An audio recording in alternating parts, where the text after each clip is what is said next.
कालू की दोस्ती। उस समय कालू 2 महीने का ही रहा होगा जब वह हमारे घर आया। बच्चों के दादाजी उसे अपने साथ लाए थे। इतना प्यारा कुत्ते का छोटा सा बच्चा देखकर सारे बच्चे खुशी से झूम उठे। बारी बारी से सब ने उसे अपनी गोदी में उठाया, उसे खाना खिलाया, उसके साथ खेल भी किया। कुछ ही दिनों में वह परिवार के सदस्य की तरह हो गया। अब धीरे धीरे कालू बड़ा हो रहा था और समझदार भी। आज बुक्की, हिमू और उनकी मम्मी को बाजार जाना था। वे तैयार हो रहे थे। कालू कभी उनकी ओर दौड़ता तो कभी रास्ते की ओर। उसे यह समझ नहीं आ रहा था कि ये लोग आज सवेरे ही कहाँ जाने की तैयारी कर रहे हैं। ऐसा सोचकर परेशान हो रहा था। उसकी यह व्याकुलता बच्चों की माताजी को समझ आ गई।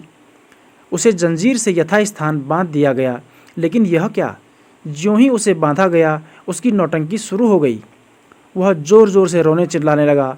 कूं कूं की आवाज़ के साथ अपने दोनों पंजों से सामने फर्श को कुरेदने लगा। जब हिमू, बुक्की और उनकी मम्मी घर से निकले, 2-4 कदम चले ही थे कि कालू ने उधम मचा दिया। उसने पूरी ताकत से खींचतान की। इससे वह चैन टूट गई जिससे वह बंधा हुआ था। अब वह दौड़कर बच्चों से आगे निकल गया।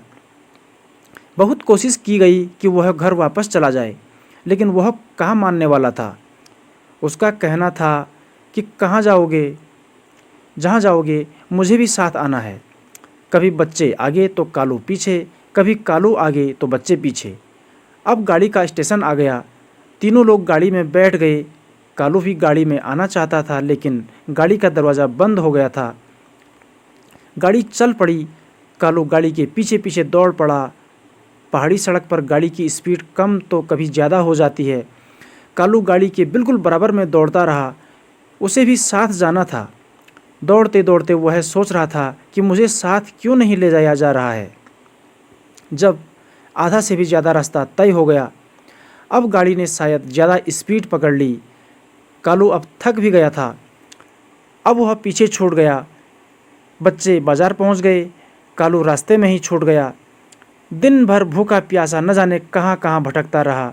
जब शाम को बच्चे अपनी मम्मी के साथ वापस उसी स्टेशन पर पहुँचे तो पता चला कि कालू वहीं पर किसी दुकान के बाहर बैठा हुआ इंतज़ार कर रहा था। पता चला कि वह किसी गाड़ी के पीछे दौड़कर वापस आया था।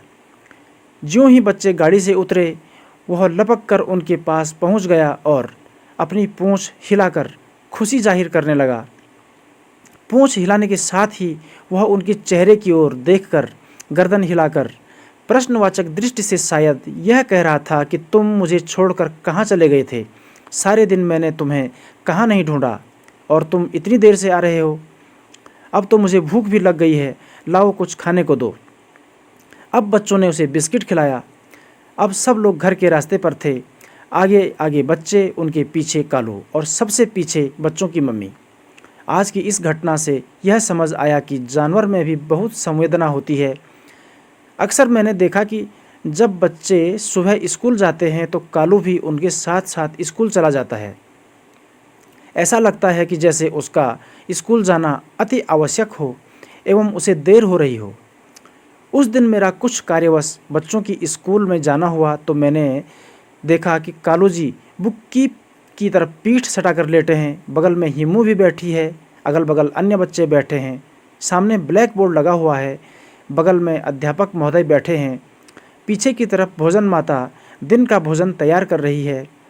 इतना शानदार दृश्य देखकर मन बहुत प्रसन्न हुआ। मज़ेदार बात यह थी कि कालू की उपस्थिति से वहाँ किसी को कोई समस्या नहीं थी।